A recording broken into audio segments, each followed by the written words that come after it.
Hi, everyone. Thank you for tuning into Polis Project's roundtable discussion, The Leaders They Want, Leaders of Nobody. My name is Madhuri Sastry, and I'm your moderator for this segment. I'm a freelance writer and the marketing director at Guernica magazine, and I'm so pleased to welcome Olufemi Taiwo, Darakshan Raja, and Maya Mccoy to this roundtable. Thank you all for being here today, and thank you for your work. Vice President-elect Kamala Harris is the first Black woman and the first person of Indian descent to occupy this lofty position. While it's a moment of pride for Black and Brown communities, in this roundtable, we will reflect on the Biden-Harris presidency through a progressive lens.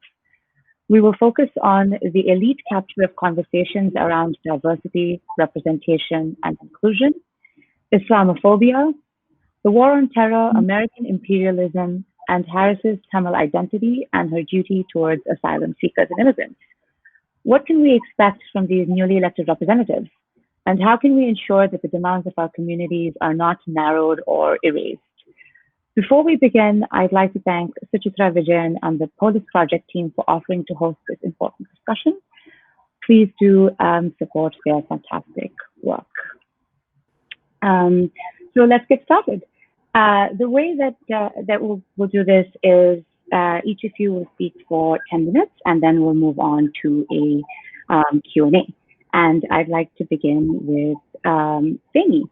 Femi is Assistant Professor of Philosophy at Georgetown University. He works on and teaches social political philosophy and ethics with an emphasis on anti-colonial thought and the Black radical tradition. And he will be speaking to us today about elite capture. Thank you so much, Femi, and the floor is yours. Thank you. Happy to be here.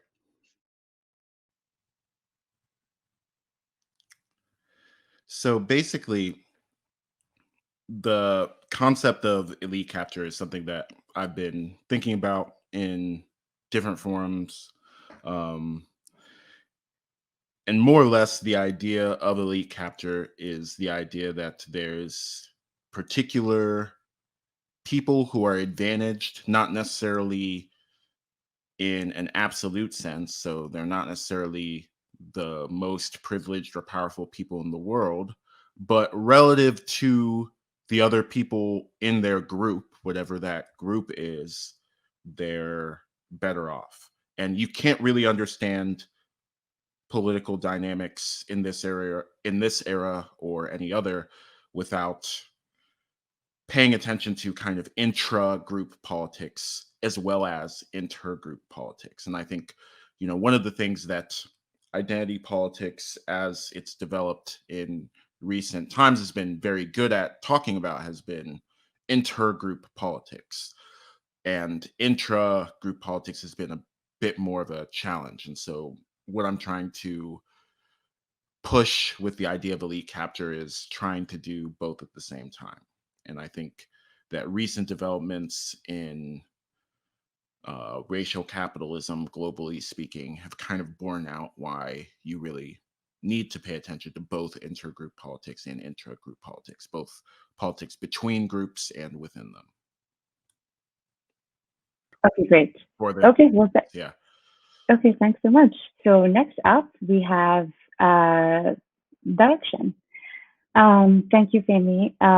Darakshan Raja is the co-director of Justice for Muslims Collective, an organization that works to dismantle structural Islamophobia in the greater Washington region through community organizing, empowerment, political engagement, and political education.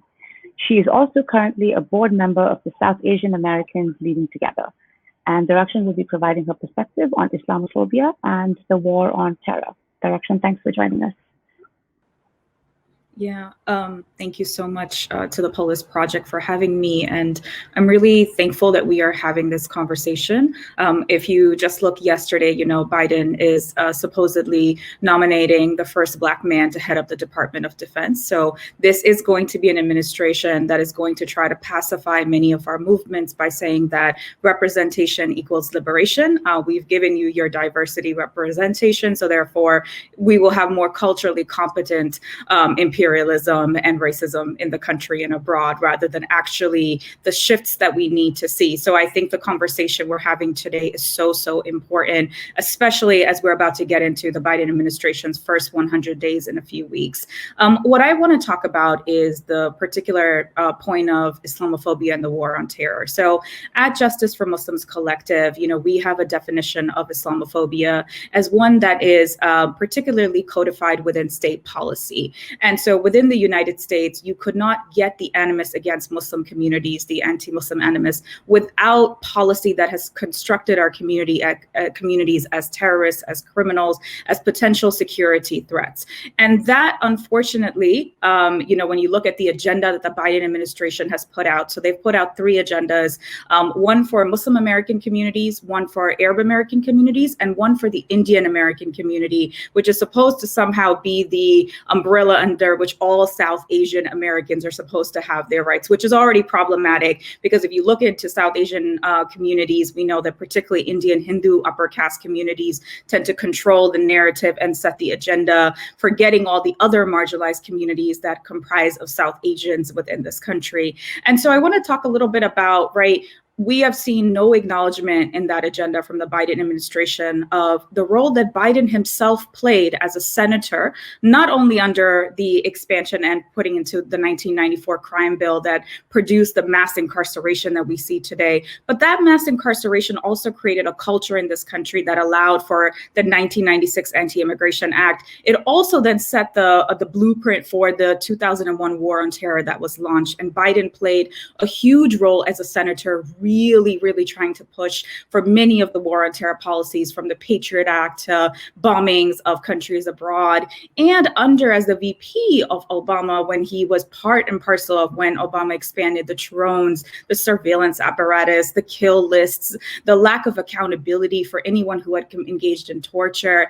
I mean, there's absolutely no acknowledgement and accountability in any of his agendas that he is putting forth. And if you look at who he's also nominated for his director of national intelligence, this is a woman who spearheaded the drones, was the architect of the drone campaign under the Obama administration. So for those of us, who are interested in specifically policy and how this is going to impact many of our communities, we are deeply worried and concerned that the war on terror is going to continue to expand under the Biden administration. Now, there's something interesting, if I may, and please do chat me if I'm over my time. I don't want to take more time away for anyone else, but as I was reading the 3 agendas between the Muslim American community, the Arab American community, the Indian American community, something very interesting is coming up. So in the Muslim American agenda, because of the advocacy from Kashmiri rights groups, from particularly Muslims who are talking about the treatment of Uyghurs within China, there's a section under human rights where Biden's administration states that when they come into office, they're going to try to hold the Indian government accountable around the rights of Kashmiris. They're also going to try to hold China accountable for the human rights violations that they are engaging in against the Uyghur community, as well as also the Rohingya, who've also been experiencing violence. But then in the Indian American agenda, if you read it, the Biden administration is actually saying that they are going to commit to continuing to deepen relationships around the Indian nuclear, the act that they want to work on together, that India will be one of the more core strategic partners for America around defense and fighting terrorism within the entire region. So here you see these 2 contradictions emerging, where one, Biden is promising as he comes into office that he's going to be here for human rights. But then they're also promising to continue to support India in its military ambitions and also its own war on terror. If we remember that the ways in which the Kashmiri, what happened around particularly about a year ago or so, they used the terrorism as the justification for going into Kashmir again. And they're using that to also go after a lot of Muslims within India who are resisting and fighting the Indian state's Hindutva. So I'll just stop there, but I think that here's where you see these contradictions emerging, where in one point they're trying to say they're in solidarity, they're against Islamophobia. Biden literally ran his campaign to try to get the 1 million Muslim votes under saying that I'm the president that is not going, I'm the candidate that will not push Islamophobia. Trump is the Islamophobic candidate. But again, if we look at the policies that he's actually supporting, those are Islamophobic policies. So I look forward to engaging in more of a conversation, but it's a little bit of an overview. That's great. Thank you so much, Direction. Yeah, sure. Would you like to go again, Femi, and then we can. Yeah, I could just I could say a little bit more. Yeah. Sure. So the idea of elite capture has been something that I've been talking about in a number of places, and I've primarily based the way that I've been talking about it in U.S. politics, but I think the phenomenon that we're dealing with elite capture is a global phenomenon. It's actually one that's, I think, pretty baked into how politics functions pretty generally. So the idea of elite capture, I've often counterposed to the idea of identity politics, not because they rule each other out or anything like that, but because I think identity politics is a more familiar concept that tries to do the kinds of things that elite capture is talking about. What identity politics does is emphasize different ways that we could identify different aspects of our political subjectivity, or different aspects of our personality, or different aspects of our ancestry that we could use to form groups, that we could use to form affinities, or that we could use to link in bonds of solidarity with other people. And sometimes these are large, such as, maybe gender, if we're thinking, especially if we're thinking transnationally, right? Much of the world might identify as one gender or another gender, and there's 7 billion people, so that's quite a bit of people. They might be local, but these are ways that we could link with other people. And in the framework of identity politics, what's important about that is that we can do politics from that starting point. So the Combahee River Collective famously wrote the statement in Boston that was, I think, very clear-eyed about the transformative potential of doing politics in this way. Because if you are clear about the way that political structures relate to you in your life and your experience, then you will be less likely to accept ways of organizing around transforming those political structures that leave you and people like you, I think that's important, leave you behind, right? And so the Black feminists who came up with identity politics were trying to say, I don't want to put words in their mouth, but I take it that part of the point was, if we understand what's important about our particular locations in a social system, the particular experience it is to be a Black woman, and not just to be Black writ large, or to be a woman writ large, for example, or to be a queer Black woman. So not even just to be a Black woman, but to be a Black woman who identifies in this more specific way, then we'll understand the total thing that we all have to do to achieve justice in a society that's structured like this one, that's structured in this unjust way. And I think that was an important insight then. It's an important insight now. But ways that people have used this concept maybe have gone in a different direction from my understanding of, one of the aspects of that original concept that was so transformative. So if you're thinking about identity politics, if you're thinking about politics around the way that you identify and the way that people like you identify, one of the things that emphasizes is the differences between you and that group and other groups around you. And so it kind of puts on Front Street that your group is a certain way and has certain political needs and has certain political projects, and emphasizes the difference between your projects and maybe the projects of people who identify differently. And while that's important for a lot of reasons, one of the things that it doesn't invite us to think about, or is not often used to think about, are intra-group differences, the way that we might share an identity with someone along some dimensions, but be meaningfully different from them in other ways. And so that's what I've been trying to talk about with elite capture. Within any group, even if it's a marginalized group, but even if even if it's a relatively privileged group, there's variation. There's differences in how much access people have, in how well off they are, in how wealthy or powerful they are. And those differences are often just as politically important, sometimes more so, than the differences across different groups. So with elite capture, I'm trying to kind of start from the same kind of motivations that motivated identity politics, but ask the same kinds of questions about differences in power and position within groups, and differences that we would more readily recognize when we're comparing across groups. Thank you so much. That was fascinating.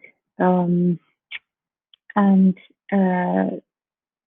next up, we have Maya Mccoy. Maya is a writer and organizer who serves as a coordinator for Myanmar, a Tamil-led multiracial, multi-ethnic volunteer formation responding to attacks on asylum and rising authoritarianism. She also works on political education with the Chicago Health Coalition for Black Lives and is currently a medical student in the Chicago area. And Maya will be speaking about how Kamala Harris can be accountable towards migrants and asylum seekers and her Tamil identity. Maya, thank you. Yeah, thank you so much for having me. I'm so honored to be sharing this space with y'all today. I think I want to talk about three kind of concepts or words when speaking about Harris, and also the asylum policy that we're seeing under the Trump administration, but also in the transition. And those words are representation, which we've talked about a lot already, solidarity, and accountability, which also I think we've talked about a bit today. So to start off with, I think in terms of representation, it's absolutely powerful for me personally to see a woman with Harris's background on the national stage. I think I got most emotional when she gave her victory speech and spoke to the power, but also the silencing of Black women and women of color historically in this country. And I think in terms of building movements, we need to make room for the joy that comes with what many see as a long overdue win in this representation of Kamala Harris. But like we've spoken to a bit, I think we definitely need to make sure we're looking mostly at the commitments that this incoming administration has already made and is making as they make the transition. So I want to be clear that Kamala Harris's presence in the White House, like we've spoken about, does not equate to meaningful change, despite it being perhaps a powerful moment historically. And I think it's the easiest type of commitments for Biden to make is committing to quote unquote a cabinet that looks like America. But then we see folks like Neera Tanden, who's shown a lack of demonstrated commitment to progressive issues, and also Harris with her history as a prosecutor. And so I think within the South Asian American community, the loudest discourse around Harris's identity is one that's extremely flattening, and like Professor Femi was speaking to, doesn't dig into the intra-group nuance within our South Asian community. For example, within the migration story of Kamala Harris's mother's family, there are so many connections that I see to my own family. I'm a mixed race Tamil woman, but then there are so many ways in which it's different. And I think having the emphasis in the loudest parts of the conversation be on having an Indian American and a South Asian American in the White House, these questions are less meaningful when we don't dig into the anti-Blackness and caste apartheid that exist within our South Asian communities, both abroad and in diaspora. So with Kamala Harris's family's migration story, for example, there are many ways in which immigration to the US is facilitated by caste privilege. And so this leaves out questions around barriers that caste oppressed folks face when it comes to migration. I think it's important to uplift organizations like Equality Labs, who are really at the forefront of bringing caste abolitionist principles and practices and conversations to diaspora. And I also think when we think about Kamala Harris as a mixed race Black and South Asian woman, it's important for us to ask what it means that we're uplifting this individual who, in a lot of ways, in the spaces in South Asian American diaspora that we've created, would have been marginalized if not for her proximity to power politically. So I think at Main My, we came together as a formation this past summer after a SCOTUS case against a Tamil asylum seeker fleeing Sri Lanka, who was denied judicial review of his asylum claim. And this case has dire implications, not just for Tamil asylum seekers, but for all asylum seekers, especially Black and Indigenous migrants. And I think our vision is that the South Asian community, the Asian American community, and the community at large will be more mobilized to see ourselves not just in people in power, but also to show up for those who are disempowered by the hierarchies that Kamala Harris represents. So I think it's important to be moving towards a political understanding that means we show up for the people who the system is failing, and not just when we see ourselves uplifted within the system. I want to quickly talk about solidarity and accountability. So when I'm talking about showing up, quote unquote, for people in meaningful solidarity, one framework that's been really helpful for me, especially since the uprisings this summer, has been a framework set up by Daisy's Rising Up and Moving, an organization based in New York City. And they talk about solidarity as kind of this journey towards a more transformative solidarity. But the first kind of entry level step to a more transformative solidarity for them is what they call symbolic solidarity. So the ways that we show our support for something without actually acting on that support, which I think we've seen a lot in Instagram posts and t-shirts and all of those types of things. And even Biden putting people with specific identities in his cabinet and appointments. But the final stage that they speak to that kind of invites us to think about the ways in which we can work towards the liberation of all people is called transformative solidarity. And they define it as when masses of oppressed communities choose to forgo something that would benefit them and do not take it because it comes at the expense of other oppressed communities. So I think when we talk about Harris and transformative solidarity, if we see her presence in the White House as a victory we can sit back from, even if, even as like folks with privilege, we might be benefiting from some of the policies that she's putting forward, then we're really missing out on kind of a deepened level of solidarity. And then finally, I think when it comes to accountability, which I think Direction spoke well to already, I think there's a valid question to be asked about whether, given the disproportionate power of the executive, an accountability framework is even appropriate. But I do think that our communities can apply pressure. So one example, when kind of going back to asylum and our immigration detention system, is last week, I guess, an organization or coalition called the Defund Hate Network, which includes Detention Watch Network, Black Alliance for Just Immigration, and other really amazing immigrant rights organizations. They were calling to push Congress to defund ICE and CBP.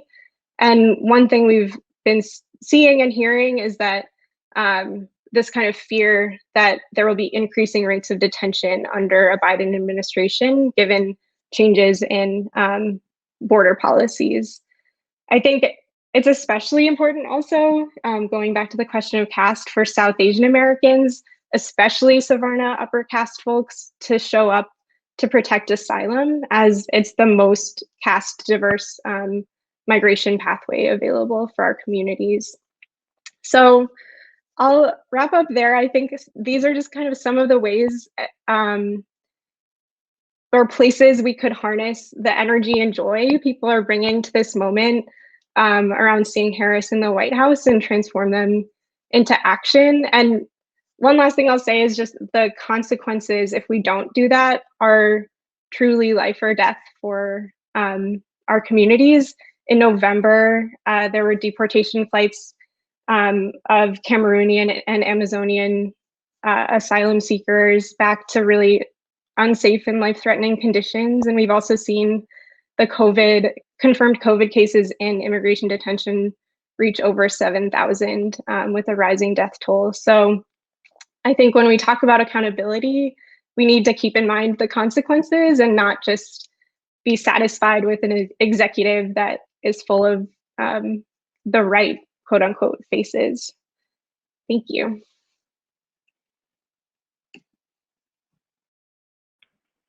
Thank you so much, Maya, and thank you to all of our panelists. I'd like to move on to a Q&A and to start with some audience submitted questions that are for everyone. So the first question we have is, I think you've all touched on this a little bit, but it would be nice to flesh it out. What serious concerns do you see with the new presidency? And I know Maya spoke to this and Direction also, but maybe we can start with Professor Fahmy. Yeah. One of the things I'm most concerned with the new presidency is climate policy. And I think climate action, would be probably a better way to put it, because not everything is about what laws get passed or even what regulations get passed, but a lot of it is where money gets put, where resources get put, where so-called political capital gets spent. And some of the moves that the Biden administration have made have been concerning. So on the one hand, he appointed John Kerry as the so-called climate czar, which in one respect some people are interpreting as a good sign because he's taken to be serious about this, but another respect, if you look institutionally, is concerning because I believe the seat that Kerry's been appointed to is housed within the National Security Council, which goes to suggest a lot of the kinds of things that Dakshan was talking about are going to likely to continue to be the Pentagon and the security states' position on what climate security means for the United States, as opposed to what climate justice means for the world. And so I don't want to take up too much time, but that's just one concrete example of what I'm concerned about. That's great. Direction, would you like to respond and maybe talk about, flesh out some of your specific concerns? Yeah, no, absolutely. I appreciated what Professor Fahmy mentioned about the security paradigm. I think that is going to continue to expand under the Biden administration. I think for me, overall, what I'm really worried about is that this is just not what we need to respond to the crises at hand. Like, I think everybody he's appointing, yes, they're Black and brown, but these are neoliberals. I mean, these are not folks who are there on a justice paradigm. And if we look at the situation that not just this country is in, I mean, we are almost at more than 250,000 people dead because of COVID-19, because we don't have the systems in place to be able to take care of Black and brown people. I mean, for me, the worry is just what they are responding with. It feels like we're back in 2005 or something, not in 2020, going into 2021 with a serious crisis around economic justice, around just everything. And my concern becomes that, one, they are blaming specifically progressives and movements for quote unquote alienating everybody. I mean, the whole ways in which right after the election, folks who are the Justice Democrats or progressives, the ways in which the Democratic Party said they're the reason why we're losing support, or the ways in which Obama has been doing this like campaign of just targeting, movements, the defund the police, that is the problem, not that all of these other issues are. So I'm worried that they are putting their attention on really targeting and destroying a more radical left and progressives at a time when those are the time of policies that we need in order to respond to the moment that we are in. And I think that my worry becomes then, one, look, they don't really have, I mean, we'll see what happens in Georgia around the Senate, because the Senate is up for grabs in that way, right? But the problem with the Dems has always been that they always like to play this middle line. I think that they're like left-leaning Republicans. We don't really have necessarily a Democratic Party, and they're not united in any way. And I think the Trumpism, in terms of the Trump's base, yes, they lost, but they didn't lose by a big margin. If you really look at it, they still came out pretty hard. And I just worry if in the next 2 years, this administration is not able to provide and be there for people, that people might just then in 2022, when we get another election, people are going to go swing right back to red because they're going to be sick of the Democrats. And so I'm really worried that they are not really coming to what the moment calls of them. They're not understanding the pulse on the ground. They're not understanding how difficult the situation has become for people. It is unbearable. It is unlivable. And they're responding again in ways that just doesn't make sense to me. So for me, it's like, it's not even one policy, one area. It's literally the entire house is on fire. And we have to call that is what it is. And they're not really taking and responding to the moment. And this is why I do say that, yes, we have to engage political power and the government. But really, for me, it's where movements and the mutual aid efforts and where the community power is being built that we really have to support that, because those are the folks who are really showing up for people who are dying right now. I mean, that's where all the efforts are. So that's what I'm really, really worried about, again, is that, we did all this work and they're coming in as if we're 20 years ago. Not that it was better then, but still, it just doesn't feel like it's responding to the moment we're in. Yeah, that's, I guess it's the Democratic version of Make America Great Again, right? Like, yeah. Maya, did you want to respond, or did you have any specific concerns about the presidency that you wanted to get into?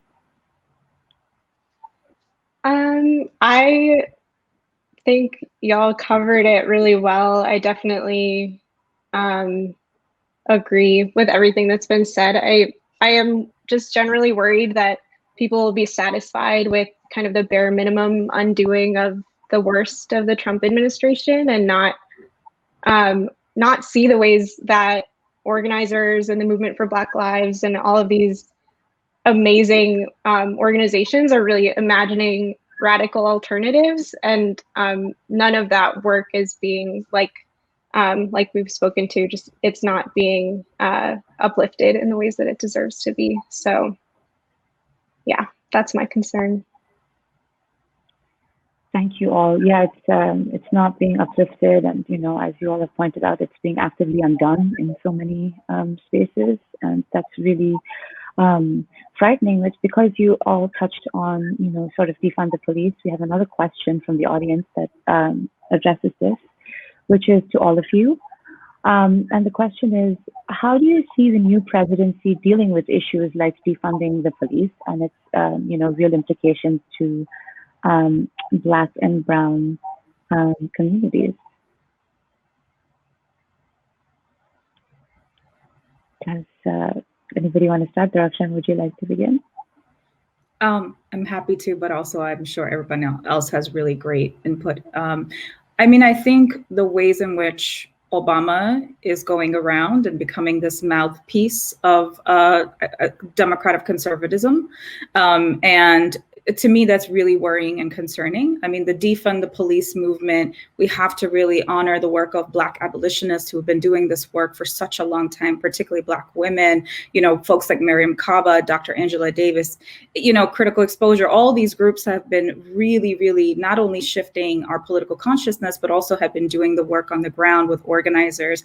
And so to me, there's one part of it where I think at the national level, yes, they can engage in a campaign to, silence the work, stop the work, destroy the work, all of that.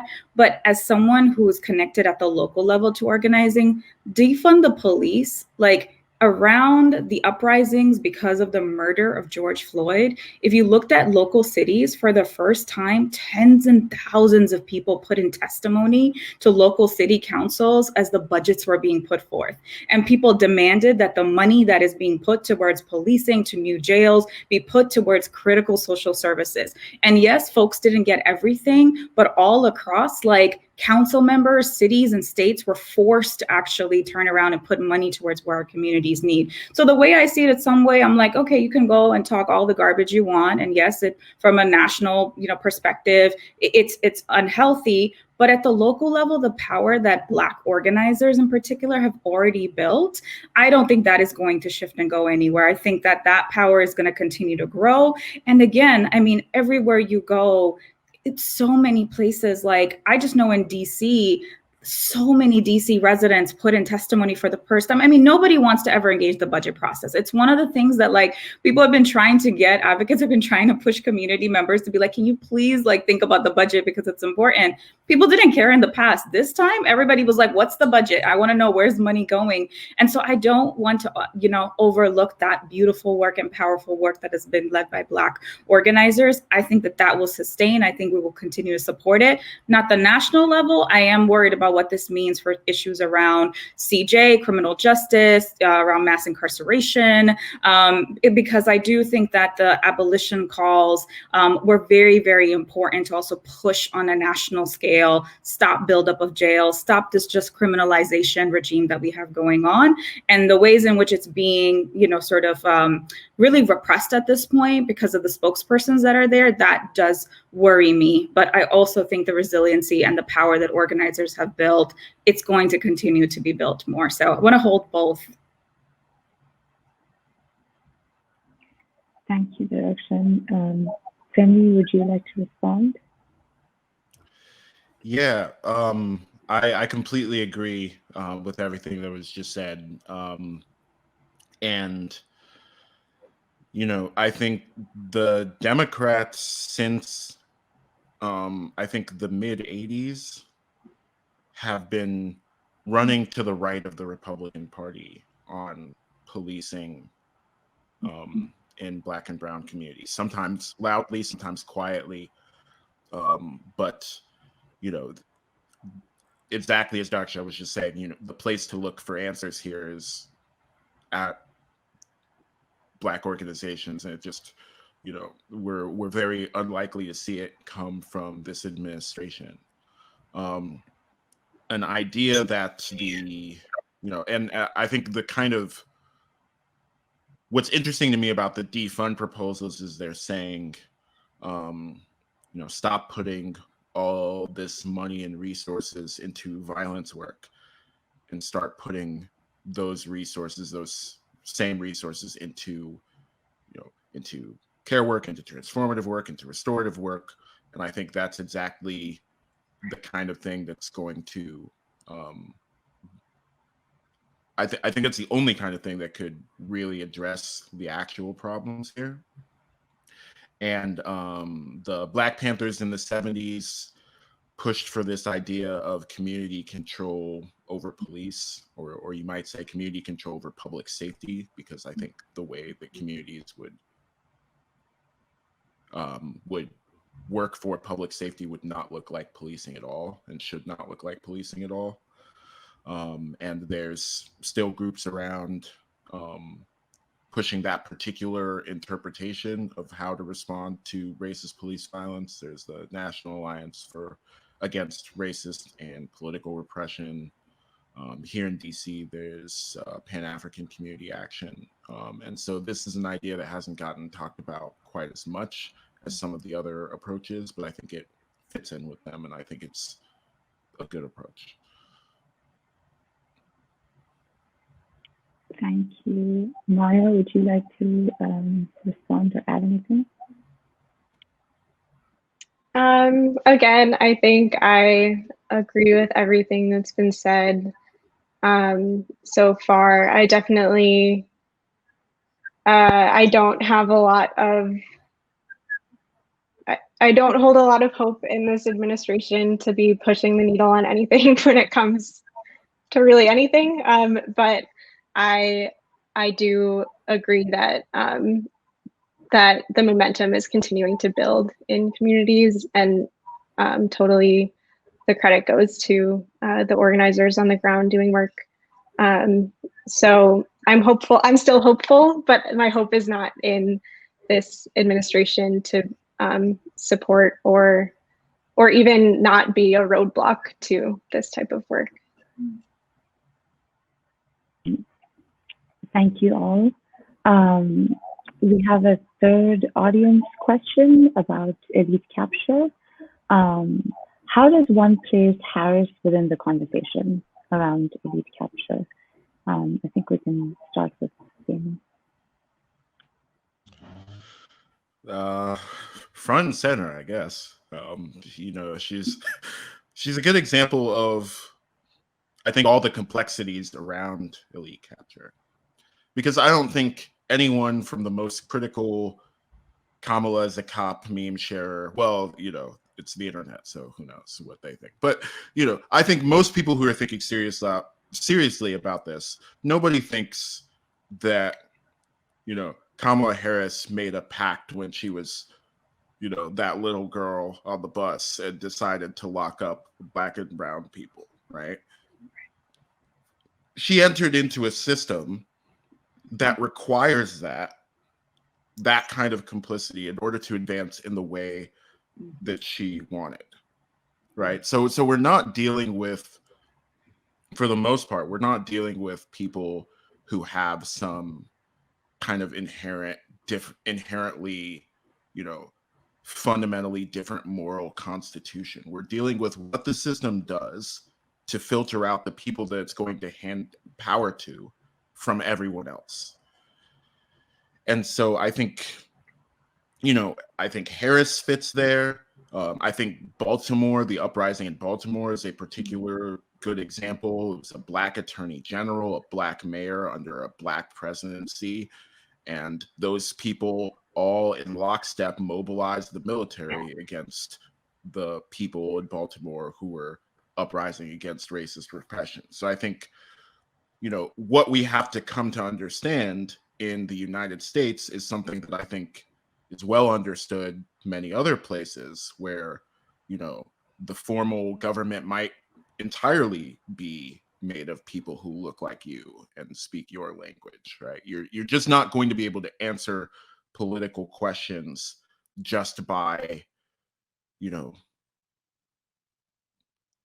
pointing out which identity the people in power are. You just have to look at what the system does to channel their ambitions and what that means for the rest of us.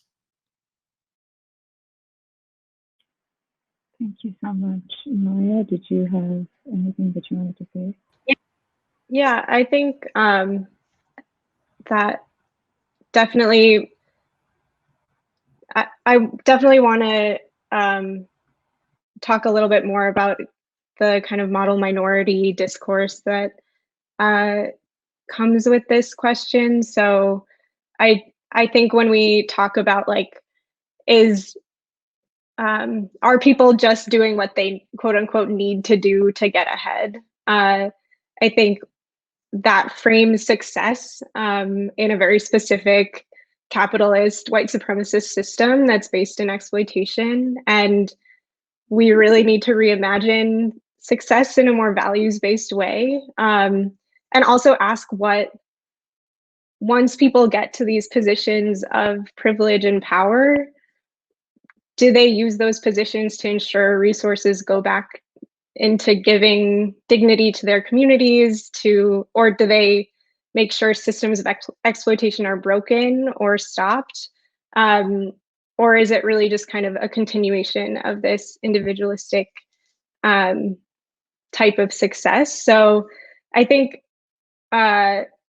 it's really harmful to all of us, to all of our communities, to think about the model minority status and the people who don't quote unquote live up to that model as less than, especially when we think about intra-community difference and the ways in which our communities aren't a monolith. And And yeah, so I think it's just really important when we think about elite capture also to think about denouncing that model minority status and the ways that that's weaponized to like further marginalize the most folks like immigrants who are coming through asylum systems, or Black trans women who are at the forefront of harm reduction, which is such an important concept right now, but we don't see those people fall into kind of the quote unquote model minority or worthy of the types of power that we're talking about in elite capture. So that's what I have to add there. That's great. Thank you so much. Direction, did you have anything that you wanted to add or comment on? I mean, I think that entire conceptualization, Professor Femi is actually really brilliant. So I'm actually really looking forward to reading more if you have something written on it, because it's, you talked about also Baltimore, and I think that that's a really great case example of you can have leadership from the community, you have Black leadership, and still you can have, so much police brutality against Black people. And so I think that is pretty much what I believe, especially under the Biden administration, given at least half of his administration, I believe, will be people of color. I think it's important for us to keep in mind that you can have Black and brown people in power.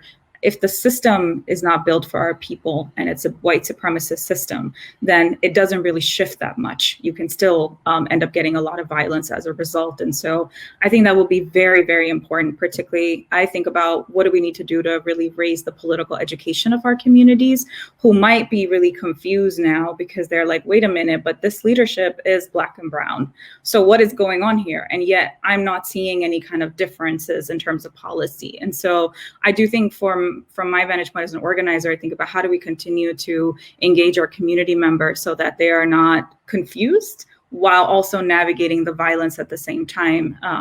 Because that is something I think that we will need so that our movements don't get pacified or don't lose the steam that they need. That's what I'm just thinking about and reflecting on. That's great. Thank you, Direction. So I wanted to talk about, picking up, I was having a discussion with Suchitra about this, about how the media is basically also captured by, especially from South Asians, like the model minority, upper caste, South Asians, who also, so the only critique or any, discussions that we see of Kamala Harris also come from this lens of the model minority, who are now also empowered to basically speak about her election. And I just wanted to ask, because in a system where we prioritize individual success, the minority elite capture is sort of viewed as a win for the entire community. And we have minority elite capture in so many places. How then do we create room for legitimate critique? Because if you look at media critiques of Kamala, they're all from people like, Anand Giridharadas or whatever. So how do we create room for critique?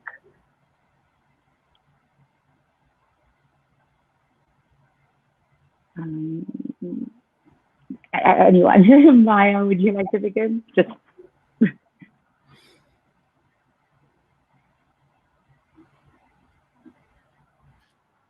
maybe I'll take a shot. So yeah, it's a hard question, and question I have a interesting. It's a particularly interesting question for me, just because Nigerian Americans are, by measures of educational attainment, firmly in the kind of model minority realm of success. But I think, especially in the United States, but I think, because we're Black, because no one can name more than 2 African countries, that's not necessarily the impression that average people have of the group, right? So some aspects of the model minority discourse fit and some don't. But I think, even among us, or among people that are aware of the kind of background conditions. I think in a way it's almost reassuring when people respond to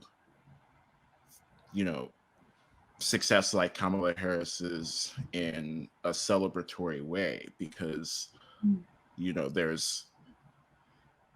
because it at least suggests that there's some kind of unity of a positive kind, that people are willing to celebrate others, and that's not always how these communities function, right? But as Madhuri was saying, I think you really do want to challenge the idea, anything that happens to anyone from our group is a win for the group. That's not the version of collective. That's not the version of being for the collective that we want. And I think the big thing that occurs to me is just more forms of organization, right? There just were more groups, more organized groups, I think, in earlier eras of, I think, world history, but especially the de-organization of the US working classes is just especially dramatic in the way that they managed to isolate people in these weird suburbs and just lose the organizational ties that cement communities, whatever it is, whether it's the South Asian Bowling League or something, but just like things that get us together in organized ways, because those social groups are also bases for accountability and bases for organizing and power building, which is why they don't want us to have them. Yeah. If I could add on to that, I think one thing also is considering South Asian as kind of a political category. I think it has potential to be kind of what Amy was talking about, of like a place that brings a lot of very diverse political interests into one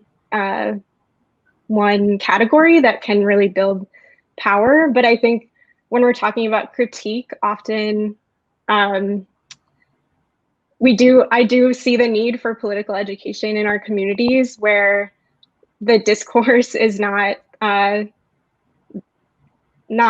devoid of nuance. So I think the things that are also just like the most clickbaity and the easiest to really pitch to a media source or be like viral on Twitter are there's like I saw myself in this person in power, or I do think that people are really drawn to the expressions of joy, and I think that that's what we saw a lot of, especially right after the nomination. But often those were really disappointing kind of takes on the varied nuances within Harris's identity, but also within our communities and what the needs are on the ground. So I'd like to think of it as kind of an opportunity of hopefully in the future there is more a building understanding that allows us to make space for legitimate criticism without people moving immediately to attack or to feel defensive or to feel like the criticism is unfair or weighted too heavily on one person or another. Yeah, I think that's great, because you also can, risk being labeled a racist or a misogynist or whatever if you don't, if you look at a person's policies over their identity and direction. Did you have anything that you wanted to add? Yeah, I mean, I think without getting too much in depth into model minority, I think that there's a whole conversation we can have about how model minority is built upon anti-Blackness and what it means for the ways in which our communities have bartered around citizenship to gain access to this country, and who that left not only threw under the bus internally, but also externally. I think the other part is about, South Asian. I think, is it an identity based on because of our ethnic origin, or is it a political identity? And I think sometimes the two are being interchangeably talked about, where we haven't really built what a political South Asian identity looks like. Is it in resistance to white supremacy and the model minority myth, or is it a further support and giving credence to what that South Asian identity has been built in order for racial categorization in the United States? So I think that we have a lot of work internally to figure out, because I can tell you on the ground, if you walked up to someone who would be considered South Asian and said, hey, you're South Asian, a lot of people will look at you like, what the hell are you talking about? I'm Pakistani, or I am Indian, or I am Bangladeshi, or I'm Nepali, or I'm Sri Lankan. Like, people are not necessarily identifying with South Asian in the way we might be categorizing them. In other parts, Desi is what people have actually decided to write, called like drum, the work that drum does, folks are identifying as Desi. And so what do these labels mean? What is what is the political identity that we're talking about here? So that's where I am at in terms of, we have a lot of work to do. And with social media, I would say that what I have found is that when you are somebody who is quote unquote a minority, if you are saying a certain narrative that is palatable to the mainstream media, you get a lot of traction and support. You get invited, you get brought to talks, because when you're a brown person that is supporting what people want you to say, it gives credence to then white people not having to face their racism, because how can I be racist if a brown person is also saying the thing we want them to say, right? So that's what I would just add in terms of this question. That's really great. Thank you all so much. I just wanted to check, it's noon. And so I just wanted to check if you have time for a couple of more questions. Yeah, I'm sorry, I can't hear you. Okay, Darshan has left. Okay, a couple of more is okay? Okay. I'm just gonna wait for Darshan to come back, if that's okay.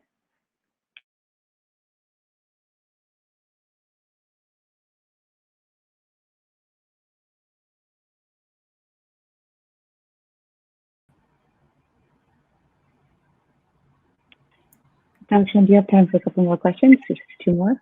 Sure. My internet is just a little bit wonky right now, so sorry about that. Okay, so I just kind of wanted to pick up on this, concept of identity and like the flattening of Kamala's identity and the South Asian identity, and ask like a two-part question, which is, we've seen, how Kamala has sort of cherry-picked palatable aspects of her identity. She's never really talked about her caste privilege, even though she'll go with Mindy Kaling and cook South Indian food and be like, oh, we all eat only vegetarian food or whatever. So she's very much picking these palatable aspects of her identity and not talking about other very problematic aspects. She hasn't commented on the Cisco case, which happened in her home state. She doesn't talk about the violence that is being unleashed on the Muslim population in India, basically in her name. And so my question is to everyone, where do you think, we often see that people in minority positions who are who are minorities who are elected to positions of power swing completely in the opposite direction and sort of overcompensate. So I wanted to ask where you think she will overcompensate. Do you think she'll be very hawkish on foreign policy, or do you know she thinks she's going to be really tough on crime? That's first. And second, I wanted to ask when American, imperialism abroad will really become a voter issue among our communities. Because American imperialism is also the cause of like the refugee crisis, and so I guess that's my two-part question, and yeah.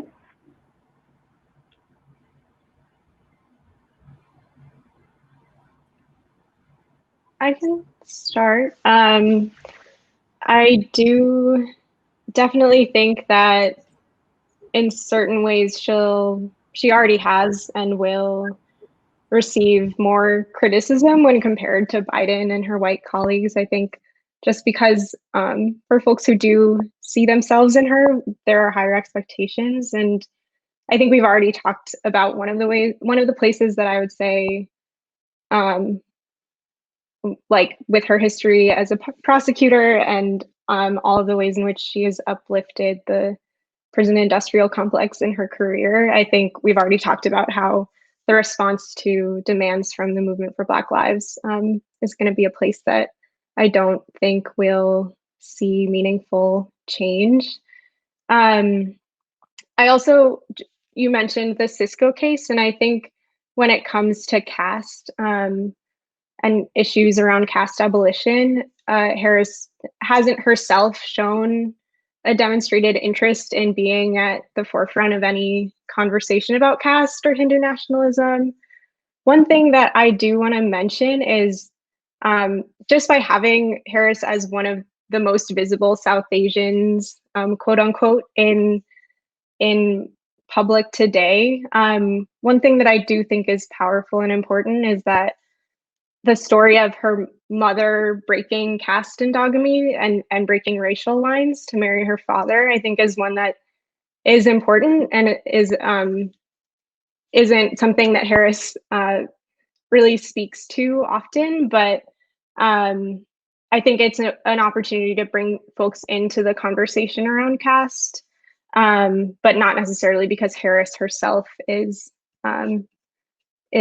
doing any meaningful work there. And then when it comes to American imperialism becoming a voter issue, I think one thing that we've seen at Mainmy is the issue of asylum is one that is popular across political positions. So we've had Tamil folks who are really right wing support our campaigns to protect asylum, and so I do think that there is an opportunity for political education to draw those ties a little bit closer of foreign policy and migration pathways that our communities that are familiar with, and really kind of broaden the conversation and also the issues that people are voting based on.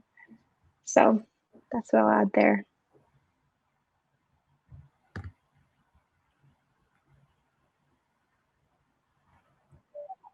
Annie, would you like to? Yeah, so I just have a couple of things to add. And they both revolve around the way that the U.S. education and media system kind of makes things make sense that really shouldn't. So Kamala Harris doesn't seem to talk about caste privilege that I've seen, as folks have said, and I wonder how much she knows about it, like just at all, because growing up in the U.S., so I'm Nigerian American. Nigeria had something like 9 military coups, military dictatorship. There was a genocide in my parents' lifetime, and some of these things were, and I not only grew up in a Nigerian American family, but in a Nigerian American social community, right? The greater Cincinnati area Nigerians. So I was around Nigerians all the time, and I barely knew I very vaguely knew that for a while of my life, Nigeria was a military dictatorship. I was very vaguely aware of that. It was only because I got interested in politics that I really came to understand those things. And not just because I became interested in politics, but became interested in politics from an anti-colonial perspective. And so just linking that with the second question about when imperialism is going to be a sort of mobilizing issue, there's just something about the way that the United States produces and distributes knowledge that has been, I've never seen anything like it. You know, the British will have debates about whether or not the empire was a good thing. But my colleagues, you know, some of the most educated people in this country didn't even know that the United States was an empire. Like you say, you describe the American empire, they look at you like you're some kind of weird person, not just describing a basic fact of the matter, but, you know, and I've never, I don't know of another place, of another empire for which that was true, that it was able to so thoroughly professionalize the actual management of empire that they could defang anti-colonial politics in this particular thorough way. And so, you know, it's going to take a huge political organizing effort of the kind Maya was talking about to get out from under that, I think. Direction, would you like to add to that and comment? Sure. If my internet doesn't die, y'all, again. I think, yeah, seconding everything that was said. I also just think that for me, until we can't get through this piece of American exceptionalism, it's really hard to do any work around like anti-imperialism efforts, because the moment you start, there is this narrative, even by working class people of color, that we've internalized too, of America is somehow so much better. You know, our authoritarianism is so much better. Our racism is somehow so much better than what is happening abroad. It's just everywhere else. It's just always the worst. But somehow American violence is just more civilized, and, you know, deal with it. And so I think that that is part of what our challenge is, to also unpack really how American exceptionalism shows up. Because I think until that doesn't happen, people are like, why do we even want to care about anti-imperial efforts? Because it's so much more worse abroad. You know, we should be thankful and grateful. I mean, particularly from an immigrant perspective, what I'm often told when I try to bring these issues up with my community is, but do you know how bad it is at back home? Like, that is the worst. Like, you should be glad you're facing the violence here. This is nothing. You know, what you face by our people is the worst thing. And I think that is a lot to also unpack among our people around historical traumas that we are living with and our generations are living with. And the pain of when your own people commit violence towards you, I don't think folks have healed from that. And so people are like, all right, yeah, it's white supremacist violence. Again, I don't want to speak for everybody, but just from my personal perspective in the work I've done, people are like, yeah, this violence is bad, but it's not as bad as what we have gone through when we lived abroad.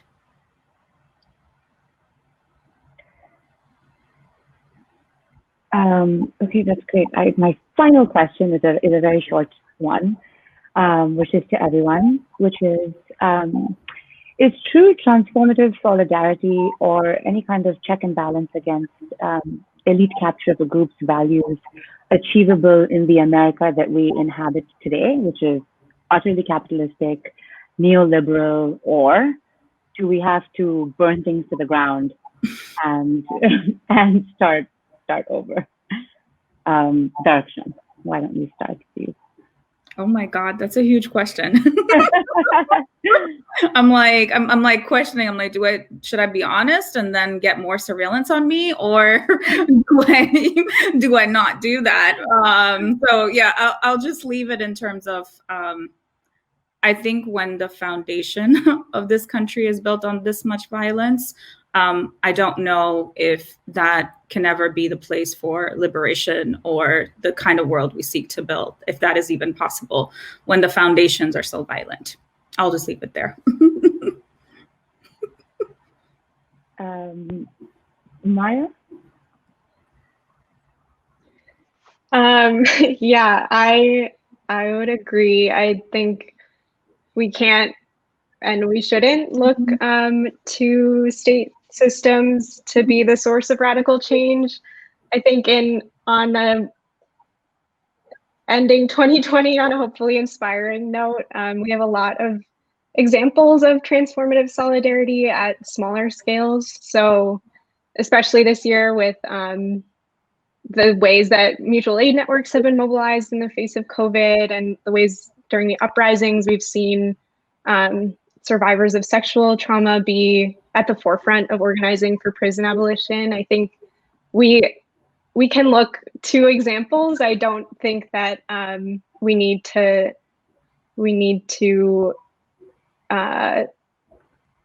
look to the system to be a meaningful place to see this change happen. I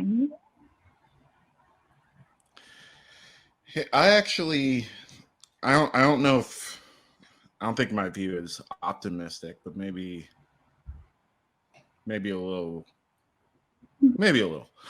But I think, can we stop elite capture of our politics, our agendas, of our institutions in a society built like this? No. But can those facts about the institutions prevent us from building better ways of power management in our communities and our organizing? I don't think they can stop us from doing that, right? There's, I think rank and file center working organizing is not something the state can prevent us from advancing. I think democratic management of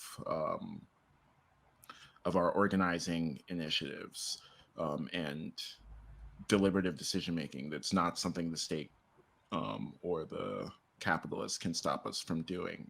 I don't think the cops can prevent us from, I mean, they'll certainly try, but I don't think they can prevent us from having bargaining for the common good models that unite unions with community members and advance those goals in a way that respects both. If they could, they would have stopped the Chicago Teachers Union from doing it. They would have stopped the Oklahoma teachers from doing it. They would stop. They would have stopped the SEIU local in Minnesota of immigrants from Somalia, Nepal, and Ecuador who did it, but they couldn't. And I think those are things we can do, and those things we better do if we're going to create a better system than this one, because it's the only chance we have. Yeah, I think that's a great place to conclude. Thank you all so much again for joining us today, and thank you again to the Polis Project for hosting us. To our audience, if you appreciate what you've heard or read, please do consider supporting Polis Project's work. Thank you for joining again, and take care.